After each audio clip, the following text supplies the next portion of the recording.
Hi everyone, my name is Tetsuro Miyatake from Off Topic, and I'll be the moderator for this session. It is an absolute privilege to introduce our next guest, Benoit Pagotto from Artifact. Artifact is an absolutely amazing company that merges fashion, gaming, and crypto. Not only do they have some of the craziest and hyped digital fashion collections, they are true visionaries and pioneers in the space of the metaverse. And their latest NFT avatar project, Clonex, is a game changer. Not only are they thinking about building NFTs in completely different ways, they have managed to collaborate with the one and only Takashi Murakami. Full disclosure, I am an investor in this company, but I'm excited to be joined today by Benoit, one of the co-founders. Benoit, thank you for joining us today at TechCrunch Tokyo. No, thank you for inviting me. It's super cool. Love Tokyo, love TechCrunch, so it's a perfect timing. Amazing. And for everyone in the audience who don't know you and don't know Artifact, can you give a quick intro about yourself and what Artifact does? Yes, I'm one of the three co-founders of Artifact. There's me, Chris Lee, and Stephen Vasilev, also known as Zatio. And we started Artifact in January 2020. I formed it because I met Chris first and Zatio after, because I used to be in esports and I understood that gaming culture was taking over the world. And when you combine that with crypto, that was also first mostly nascent and focused on token. With the arrival of crypto art and combining crypto and visual emotions was really a big thing. And I thought that traditional brands were not equipped for this game-changing culture that was, coming through gaming and crypto, and that was opportunity to create a brand that is truly born in that space of crypto and gaming. And the objective when we created Artifact was to create some kind of blueprint of what a brand of the future could be. And we started it, and we got lucky and we worked super hard at the same time to combine all our passions and all the stuff we love about anime, video games, NFTs, virtual fashion with no limits in terms of design and imagination, and combining all of that together to create Artifact, which is considered today some kind of digital supreme, some people say, but I think we're more than that because we're really combining a sense of community, new opportunities for creators under the Artifact umbrella, which is, so far quite successful. And we just keep on working every day to do stuff no other brand can do, hopefully, at some point.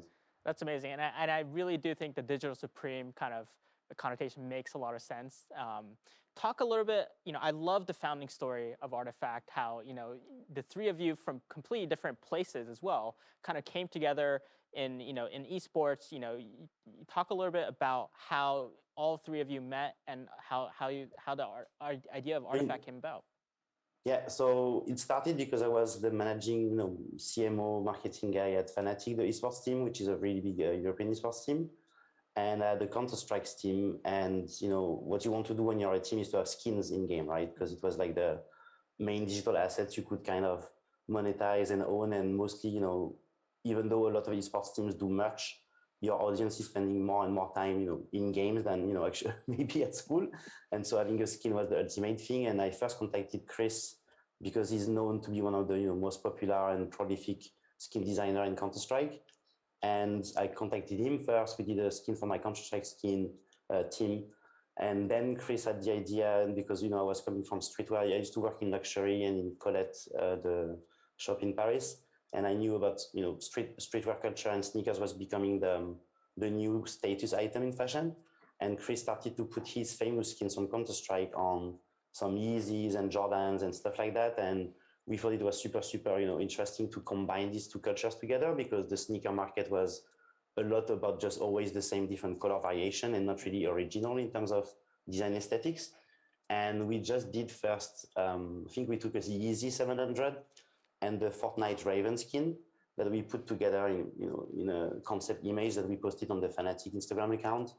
It became the most popular post we ever had, ever. And so when we saw that with Chris, we thought, okay, we have something. When you bring these two cultures together, it's really making something unique. And then my League of Legends team was going to the World Cup final. They reached the finals actually on that year, it was 2018. And we thought of, okay, we need to make them real shoes because they're going to be seen by millions of people on Twitch. And so it's an opportunity to showcase, bring that ideas to life also in the real world and not just the concept art. And that's where I found Z, who was at the time running a really successful custom sneaker company. Mm-hmm. And we did that. My team wore the shoes. They went to the finals. They lost 3-0 against I don't remember the team. It was a Chinese team. They completely beat us. It was the worst final in the world. But it was the first time European team was reaching finals in years. And everyone saw the shoes. Everyone was super hyped about it. And just after that, I did a commemorative edition for my team in January because, even though they lost, it was still a huge achievement. And as you know, in esports, your sales are a lot driven by the results of your team. And so that's what we did. We did the shoes. I did a champion hoodie collector edition where also we added NFTs inside because I'm at a company called Wax.io was starting to do NFTs for skins in games. And I thought it was super interesting. And the medium we're all waiting for in gaming to actually own digital items rather than waiting on game publishers to give us skins in game. And we did that as a first test. And, the three of us, Chris, me, and Steven, we started to become super good friends. And the more we were, hanging together and thinking about it, we thought, okay, like, if we really combine our three experiences together, we can create a brand no one else can do. And we started to think about artifacts, started to do content first, grew the Instagram page, and it became, super successful on the content side. And we thought there was an actual business we could do. And we decided to all quit what we were doing full time to just create artifact and, try to make something new and innovate out of, everyone and really bring the ideas we had to life in a way no one else can. No, thank you for that. That's an awesome founding story. And I remember I, first got to know Artifact through your Instagram page. I think it was the Among Us strip, or it might have been the Elon Musk cyber shoes. So I think you've done a lot of crazy stuff, and it's been a lot of fun watching you grow. And I think Artifact can be described in kind of many ways, right? It's a digital fashion company, it's an NFT company, but I think one of the things that really drew me to your mission was, your goal to help shape the future of fashion commerce in the metaverse. Talk a little bit about what the metaverse means to you and how Artifact plays a role in it. I mean, I think the metaverse is, a lot of people talk about it these days, but no one really knows what it means. To me, the metaverse is like a virtual space where we all live, and there's a booming economy and creation surrounding everyone.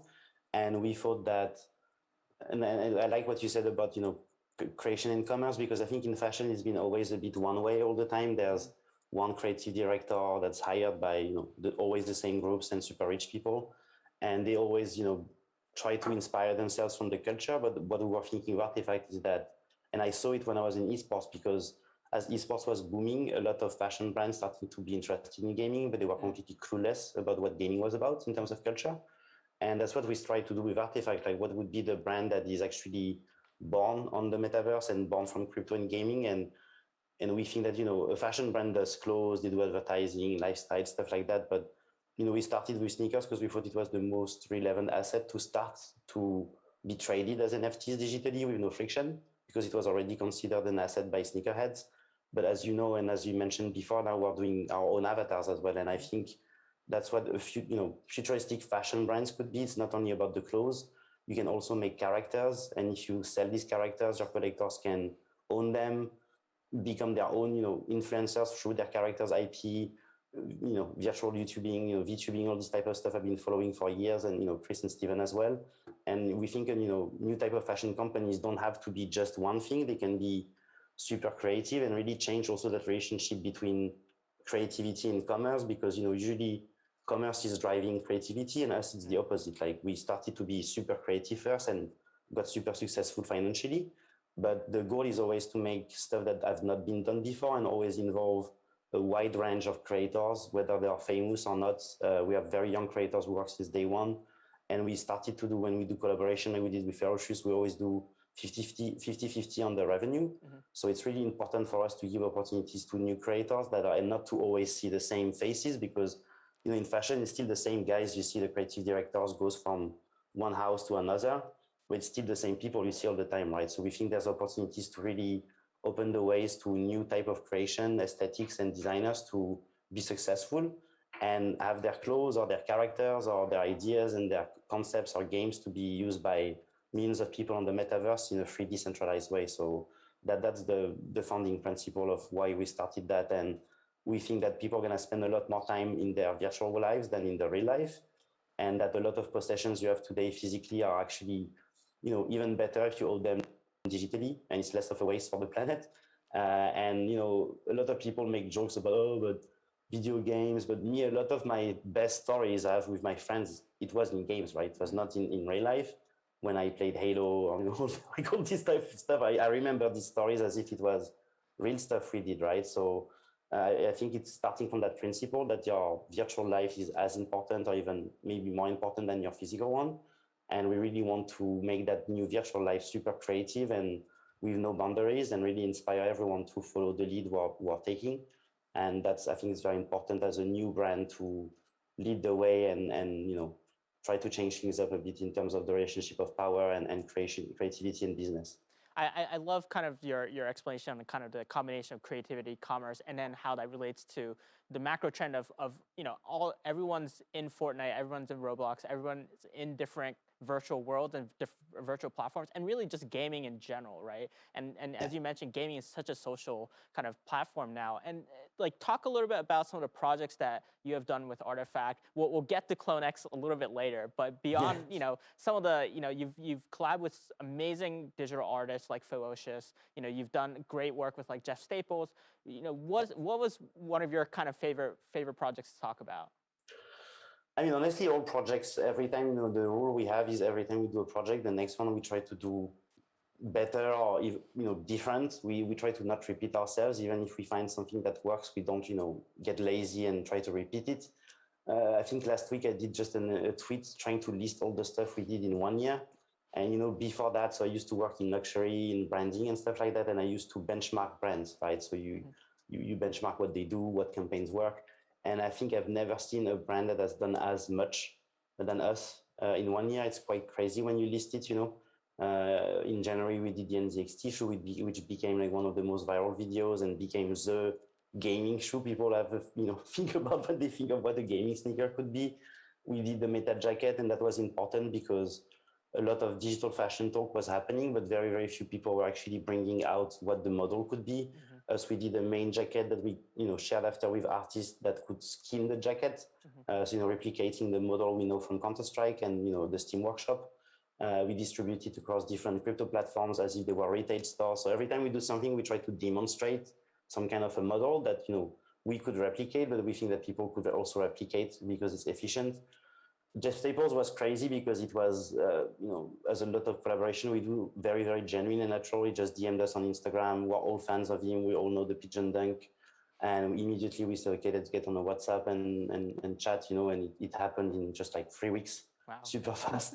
I think now we made him a crypto addict as well, which is great, you know, to see a legend we all respect like that comes from another, you know, design era to also, even him, you know, now he understands crypto, he's very deep into it. So it's not only about us, it's about how we bring people we respect a lot to also benefit from that new world we're living in. And personally, I think my favorite stuff we've done so far is the stuff you have in the background and I have here as well on the Voxel is the Punks project. Mm-hmm. Because I was thinking, you know, working in fashion and working in luxury, it's all about that status and exclusivity. But in the end, when you buy a LV bag, there's still, you know, thousands and thousands of the same bags that are being sold all around the world. And it's not that unique, even though you pay shitloads of money for it. And what we did, the Punks project, we understood that having a crypto punk was making you part of a secret society in a sense. And every punk is unique and super special. And we did 10,000 unique sneakers, right? So I don't think any luxury brand has done as many unique items before in their life. And I'm pretty proud of what we managed to pull off because on the production side, even physically, it's quite hard to do that. Mm-hmm. And yeah, it was cool to see, you know, even just the principle of when we started to generate the shoes. And now, you know, it was before the whole trend of generative art, but what we used was generative techniques. And seeing all these shoes being made, and even us when we were looking just, you know, different numbers, that each one is super cool and super unique and really fitting that the punk aesthetics. That was, I think, quite proud of that because it's not been redone before, and I think it's very hard for anyone to try to do that because just on the physical side, it's fucking hard. So yeah, so that's the project. I think one of the ones I'm the most proud about because as well, in terms of marketing, I was doing all the Twitter and I DM'd every punk almost. I think I had like thousands of DMs with Artifact account, showing them their shoe as a surprise and telling them to keep the secret, and they all kept the secret. And that was, I think, you know, something that is very hard to replicate because it's still a niche, very small community. And we did almost one-to-one marketing, right? Just by DMing them and showing them their shoes. And I was doing this until 2 a.m. every day, DMing the punks and getting to know them. And now, all these guys, even though I didn't meet them, I have a feeling, we had something special together in a sense. So that was quite special. But honestly, every project is important. Everyone is a milestone I think we try to achieve. And, at the beginning of the year, we really started to pump a lot of stuff and being nonstop. And now, I think now we are at a stage where you do projects that need to be a bit more long-term. And we always think of our projects as video games that you keep on updating and keep on adding value. So that's why our collectors are really, happy to have our items and keep them. Very few of our items are on sale. Actually, I think that 97% is not listed because the collectors know that they can always expect surprises from us and airdrops and new mechanics linked to the objects we released before, because that's the cool thing with digital items, right? Is that once you're released, it's not static, it's not immovable, and you can keep on coming up with ideas or leverage the technology to add value or add utility to what you do. And I'm really proud of, just in general, not specifically the projects, but the brand we developed and the tone of voice that people really engage with us and know that they can expect anything from us, and kind of surprise and delight kind of stuff. And I'm really proud of that and the community we built, because without the community you're nothing as a brand. So that's what I'm the most proud of. No, the amount of projects that you've done this year has been crazy. And to give a little context about the Cryptopunks project, I mean, this is 10,000 Cryptopunks avatars that you've created, individualized designs for each shoe. And I remember, when you previewed the project to me, I was just astounded because, again, as you mentioned, the concept of NFT avatars wasn't really in existence at that time. And so creating this kind of generative kind of idea was completely new. And it really kind of, I think, lit the light on what NFT avatar projects really could be. So, that I think was incredible. I think one thing that I wanted to ask you, as kind of, the new digital supreme, the digital kind of fashion company, whether it be through VR or AR, how does kind of digital fashion change how we express ourselves in kind of this new digital world? I mean, for now, I think the technology we all bet the most on is AR. And if you follow what the tech has made in terms of progress in the past 5 years, it's kind of crazy. Now you reach a point where with just your phone, you can really have really good body tracking. You can have clothes simulation. So that's really progressing super fast. And if you follow what Apple has been doing in terms of acquisition, or even tech they're doing, it's progressing super fast. It's not there yet at all. I think I always say that it's like 80% good, which is not good enough for most established brands. But us, we try, every time there's an update, we try to, update our experiences. VR is great. It's just the problem with VR is that it has that bad perception of being, just on your own. And, so many movies have been done with VR and in post-apocalyptic world and stuff. It's not really the best image we can give. But I think really what's cool is not even that, is what we did with the punks, right? For example, is that we think a lot, because your virtual life is going to be so important, and your character or characters, because I think people are going to have different characters and persona they play depending on situations and social circles and communities. But we see people want to bring some of what they have on their avatar on their real life, right? So the punks, they had their shoes, so you brought some of your avatar in your real world. Just like we invented, I think, kind of the principle of forging. We took that from the games where you go see the blacksmiths and you forge new weapons and stuff. And when you take an NFT, which is a digital asset, and how from that you create a physical asset or other experiences. So I think a lot of this is going to happen as more and more people spend time in their digital life. They're going to want to bring some of that digital life in their physical one, and that's an area we're very interested in. And AR is part of that as well, because not only you can wear completely new stuff, or you can augment stuff you already have physically. There's lots of work, now being done with markers and, how you can do this type of stuff. So we follow that super closely, and our bet is that it will really, really start to explode once we have proper augmented reality glasses. And we think it's going to be about 5 years from now. So let's see. Awesome. And so let's shift gears a little bit and talk about kind of this trend in kind of the NFT space. we have to talk about Clonex. Talk a little bit about what Clonex is, and you've made some amazing announcements in the recent few days or a few weeks. Yeah, just talk through it. So I mean, Clonex is our take on the Avatar project. As you know, when was it? I think in February we bought our Cryptopunks, and when we did that, we understood really that it was the ultimate core project you could have as a fashion brand, because you're not limited to make clothes only. You can make full characters, which I think is completely a game changer. Mm-hmm.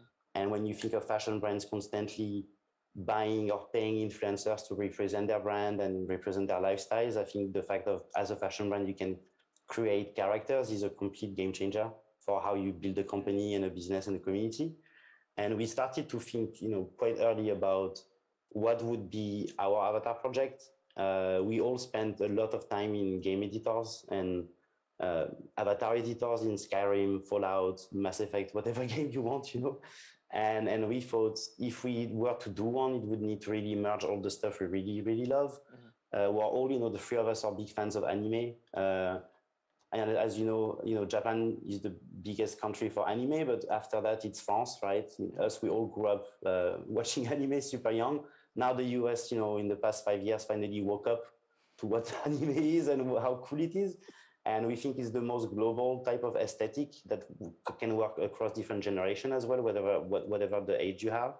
And if you use VRChat as you know, a lot of the avatars we use on VRChat are anime based. So we thought, how can we bring anime, but also bring what makes us, the core of Artifact is all about 3D. Chris is the best 3D designer in the world, honestly, I think, because I worked with many different artists in my life, and I've never seen a guy as good as this guy is the best guy. And so it was quite hard to try to do anime in 3D, right? Because when you bring anime in 3D, the aesthetic can either be great or really, really, really bad. Mm-hmm. So we worked a lot on the base shape and the base rendering and techniques.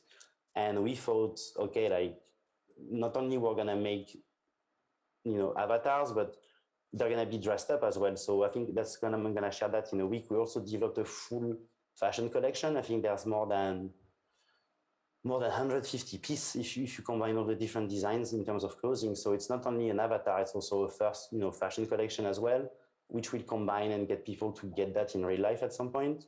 So it's not only just an avatar project, it's a full new ecosystem we are about to launch, and that will keep on being updated as all the projects we do.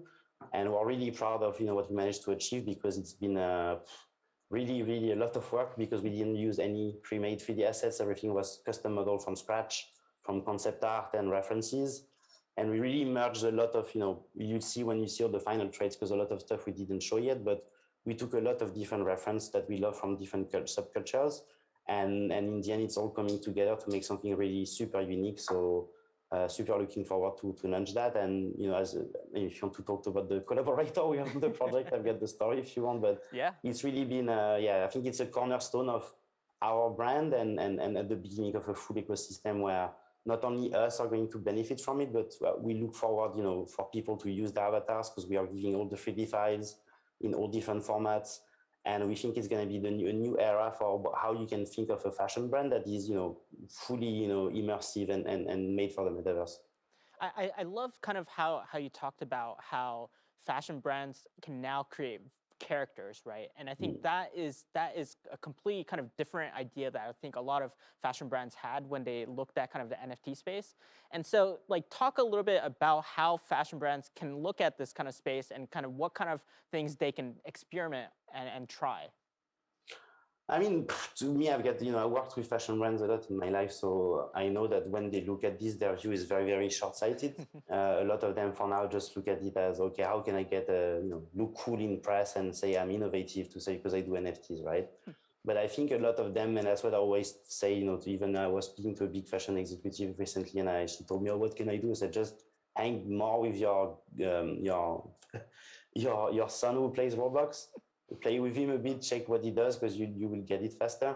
And I think what they should really do, and it's hard to do because, again, I always say that it's very hard you can't copy culture, right? You need to either to be a part of it to understand. And us, why do we understand that you can be more than just a fashion brand and just do items and do characters, because we played video games for years, right? And our characters are important for us. And as I told you, we spent a lot of time in character editors and trading characters on Warcraft and stuff like that. So we know the full potential of what all these new tools and worlds are offering to people.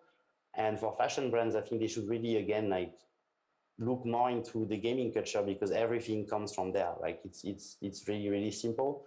Me, it's been since I'm born that I know that gaming is the most interesting medium in the world. Same with Chris and Z. So that's why we do that naturally, because we come from that culture. So, but as a fashion brand, I think it's very hard, because it's such a, especially in luxury fashion, it's such a culture that is more in their own small bubble, that they think that they're the best and what they do, and they just compete between each other all the time without looking too much at what's going on outside of it. So it's just a matter of hanging more with your kids, I think. No, that's a great point about understanding kind of the next generation of creators of the world itself. So, and talking a little bit more deeply about kind of NFT and what that really means to Artifact, how important is kind of the concept of digital ownership as it translates kind of to the metaverse? I think, talk a little bit about the interoperability that you guys have in your vision. So, I mean, the principle of ownership is super important, right? Because we all spend our lives playing games where we are not owning the assets. And so if someone is shutting down your account, or if you lose your account, or you get hacked, like you lose everything, right? So that's really bad. And we all spent a lot of money on skins and characters and unlockables. And the problem as well is, once you jump to another game or next generation, you lose all the stuff you bought before, right? So it was a real thing we thought, when we saw NFTs for the first time, early back in January 2019, we thought, okay, that's the ultimate medium for us to do this stuff we want to do, because you're actually going to own the assets, you'll be able to freely trade them. And the interoperability is a tough subject, because a lot of people talk about it, but very few people know how hard it is. First, on a technical point of view, and mostly second, I think it's more on a partnership point of view, because you need all these game publishers to work together. And I mean, you see when you have a really good relationship with them, like Fortnite is really killing it in that. I think it's, if you really want to think of what the metaverse could be, you need to look at Fortnite. Recently they announced that they have the League of Legends character from the new Netflix TV series that's inside Fortnite. It's really all these IPs merging. They managed to merge as well art styles, which I think at the beginning, even us were thinking, okay, you need to match the art style, for each world, when in fact you can merge all these, cell shading with photorealistic, and all of this is going to be merged together. So I think really Fortnite is showing everyone what it could be, except it's still, centralized and not decentralized. But for us, it's quite important. We come from 3D, so that's why, our clones, we worked with Taffy, which is DAZ 3D, which is a software that's used by millions of 3D artists around the world. Anyone who's using a humanoid shape in 3D is using a DAZ model. So that's quite important. And we worked with them because they're super, super good in terms of 3D pipeline, and they understand a lot what we wanted to do. So for now, it's Chris who says that we do it the caveman approach. So we just do every format we can. So we do 3ds Max, C4D, Blender, Unreal, Unity, Rigged, all of that. But all you can do for now is try to give as many assets as you can to people. And our thinking on this, because when we started, and I don't know if you were following already, but one of the first things we did when we started the company was to have a creator community group on Discord. Our Discord used to be closed and only allowed to 3D creators at the beginning. And because I was coming from esports and I was seeing all these kids who are learning Blender on YouTube and making thumbnails and videos for YouTubers who didn't know how to use 3D, but the kids were data mining skins on Fortnite and using it to make thumbnails. And there was that relationship between the content creator and the 3D creator. And that's why we're giving all the files, because I hope that dynamic is going to be recreated with the collectors who own the avatars, who maybe don't know 3D, but are going to work, maybe on a one-time basis at the beginning. But I hope they're going to form relationship with 3D creators who become their, a duo of a content creator and 3D creator, where they'll be able to use their avatars to do a lot more than just quick renders or Zoom calls. I really hope it's going to form a relationship between these young 3D talent and these collectors to create content and create IP and create characters around the avatars.